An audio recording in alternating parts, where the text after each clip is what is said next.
At para sa ating mga balita, Vladimir Putin, muntik nang mapatay ng Ukraine at majority ng mga Pilipino, pro-Duterte pa rin.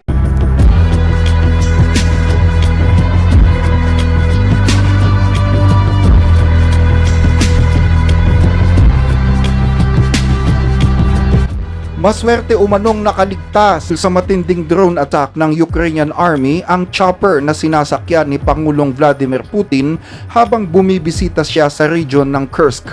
Ayon yan sa ulat ng mga local media sa Russia at sa Ukraine nitong linggo. Ayon kay Yuri Dashkin, komandante ng air defense ng Russia sa region ng Kursk, sinubukan daw na harangin ng mga puwersang Ruso ang isang drone attack habang nasa ere ang kanilang pangulo. Во время данной атаки в Курской области работал президент России. Совершенно верно. Период времени, когда президент... Tama po, habang nasa Kursk region ang Pangulo para sa opisyal na gawain, nagsagawa ang kalaban ng isang matinding pag-atake gamit ang mga unmanned aerial vehicles o mga UAV. Sa tulong ng ating mga puwersa ng air defense sa lugar, matagumpay na nawasak ang 46 na UAV ng kalaban. Napansin na mas naging matindi ang naturang pag-atake habang lumilipad ang helicopter na sinasakyan ng kataas-taasang commander-in-chief sa himpapawid ng Kursk. Dahil dito, sabay na isinagawa ang operasyon ng air defense at ang pagbibigay proteksyon sa presidential helicopter. Matagumpay na naisagawa ang misyon na itaboy ang drone attack ng kaaway at nawasak ang lahat ng target sa ere. Batay sa report, umabot daw sa halos 46 na Ukrainian drones ang matagumpay na winasak ng Russian Air Force. Pero bago nito, inilunsad ng Russia ang pinakamalaking pag-atake nito laban sa Ukraine sa iba't ibang rehiyon ng bansa, kabilang na ang kabisera ng Kyiv. Ayon sa Ukrainian Air Force, humigit kumulang 278 drones at 69 na missiles ang pinakawalan ng Russia sa nasabing pag-atake. Sa isang pahayag sa kanyang Telegram account, binatikos ni Pangulong Volodymyr Zelensky ng Ukraine ang umano'y pananahimik ng international community ukol sa naturang pag-atake na anyay lalo lamang daw nagpapalakas ng loob ni Vladimir Putin. Ang mga ganitong uri ng terorismong pag-atake ng Russia ay sapat ng dahilan para magpataw ng mga bagong sanctions laban sa Russia. Pinatatagal ng Russia ang digmaang ito at patuloy na pumapatay araw-araw. Maaaring magbakasyon ang mundo, pero ang digmaan ay nagpapatuloy kahit pa weekend o karaniwang araw. Hindi ito maaaring baliwalain. Ang pananahimik ng Amerika, at ng iba pang bansa sa mundo, ay lalo lamang nagbibigay lakas ng loob kay Putin. Gayunman, nito lamang linggo ng gabi, naglabas si US Special Envoy to Ukraine Keith Kellogg ng isang statement kung saan binatikos niya ang Russia at sinabing maliwanag na nilabag nito ang Geneva Convention. Narito tayo sa Kyiv. Ang walang habas na pagpatay sa mga kababaihan at bata sa gabi habang nasa loob ng kanilang mga tahanan ay malinaw na paglabag sa 1977 Geneva Peace Protocols na naglalayong protektahan ang mga inosente. Nakakahiya ang mga pag-ataking ito. Itigil na ang pagpatay. Magdeklara ng ceasefire ngayon na. Samantala, pansamantala namang isinara noong linggo ng hapon ang Domodedovo Airport sa Moscow matapos iulat ni Mayor Sergei Sobyanin na may malaking drone attack na ilulunsad ang Ukraine malapit sa kanyang lungsod.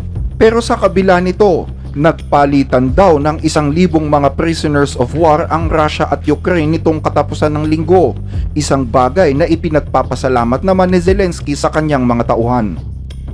Pinapasalamatan ko ang buong team na walang tigil na nagtrabaho para may sagawa ng matagumpay ang pagpapalitan ng mga bilanggo. Ibabalik natin sa tiyak na paraan ang bawat isa sa ating mga kababayan mula sa pagkakabihag sa kanila ng Russia. Walang naiulat na nasugatan o nasirang ari-arian sa insidente ng assassination attempt kay Vladimir Putin. Ayon sa ulat, ipinagpatuloy pa nga daw ng convoy ni Putin ang biyahe nito ng walang aberya. Gayunpaman, hindi nagbigay ng karagdagang ebidensya o independent confirmation ang mga otoridad ng Russia ukol sa nasabing pag-atake at nananatiling tahimik din ang Kremlin hinggil sa isyong ito. Pero bukod sa Russia, kahit ang mga opisyal ng Ukraine ay hindi rin nagbigay ng komento sa nasabing balita. Pero ayon sa mga analyst na sinipi ng pahayagang Kyiv Independent, posible daw na may political purpose lamang umano ang nasabing mga kwento para ipakita na nasa direktang panganib ang buhay ni Putin o posible din daw na gamitin ito para kunin ang suporta ng mga mamamayan at palakasin ang imahe ng Pangulo bilang isang lider na aktibong humaharap sa panganib sa gitna ng digmaan. Ang sitwasyon sa Kursk ay nananatiling tensyonado simula pa noong buwan ng Agosto ng nakaraang taon nang maglunsad ang mga puwersang Ukrainian ng isang pambihirang cross-border incursion, ang kauna-unahang malawakang paglusob sa teritoryo ng Russia. Hawak ng mga tropang Ukrainian ang ilang bahagi ng rehiyon sa loob ng ilang buwan, hanggang sa isagawa ng Russia ang isang malawakang counter-offensive na sinuportahan naman ng puwersa ng North Korea, na naging dahilan kung bakit umatras ang mga Ukrainian sa border ng Russia. Noong nakaraang linggo sa kanyang meeting kasama ang mga opisyal ng pamahalaan, sinabi ni Vladimir Putin na nagsisimula ng bumuo ang Russia ng isang buffer zone sa boundary nito sa Ukraine. Gaya ng sinabi ko, matagal nang napagdesisyonan ang paglikha ng isang kinakailangang security buffer zone sa boundary ng Ukraine. Sa kasalukuyan, isinasagawa na ito ng ating sandatahang lakas. Tinutugis at pinatitigil na rin ang mga pinagmumulan ng putok mula sa kalaban. Nagpapatuloy ang operasyon. Kung totoo man na pinagtangkaan ang buhay ni Putin o ang kwento ay isa lamang propaganda, nananatili pa rin ang katotohanan na matagal pang matapos ang gerang ito. Sa ibang balita, karamihan ng mga Pilipino pro-Duterte pa rin daw. A Pulse Asia survey of registered Filipino voters shows a majority of them trust ex-Philippine President Rodrigo Duterte. Ayon sa isang pinakabagong survey, higit sa kalahati ng mga Pilipino ang tutol sa pag-aresto at paglipat kay dating Pangulong Rodrigo Duterte sa International Criminal Court or ICC. Batay sa survey na isinagawa ng Pulse Asia noong May 6 hanggang May 9, lumalabas na 58% ng mga Pilipino ang hindi sang-ayon sa pag-aresto kay Duterte. Matatandaan na nasa kustodiya na ng ICC si Duterte simula pa noong buwan ng Marso matapos siyang akusahan ng crime against humanity dahil sa kanyang matagal na kampanya kontra droga na umano'y nagresulta sa pagkamatay ng hanggang sa 30,000 katao. Base rin sa survey na ito, 26% lang ang sumusuporta sa kanyang pag-aresto at pagsuko sa ICC, habang 16% naman ang hindi sigurado sa kanilang opinyon. Kapansin-pansin din daw ang malaking pagkakaiba sa mga rehiyon. Sa Mindanao halimbawa na itinuturing na baluarte ng mga Duterte, umaabot sa 96% ang tutol sa kanyang pag-aresto. Sa Visayas, 60% ang hindi sang-ayon, kasunod ang Luzon na nasa 42% at ang Metro Manila na 38%. Mas mataas din daw ang pagtutol ng mga nasa mabababang antas ng socio-economic classes. Sa kabila nito, patuloy na mataas pa rin daw ang tiwala ng publiko kay Duterte, kung saan 63% ng mga respondents ay may tiwala pa rin daw sa kanya. Malayo ito sa trust rating ng kasalukuyang Pangulo na si Ferdinand Marcos Jr. na nasa 42% lamang. Katulad ng kanyang ama, mataas din ang tiwala ng publiko kay Vice Presidente Sara Duterte na may 50% trust rating ayon pa rin sa survey.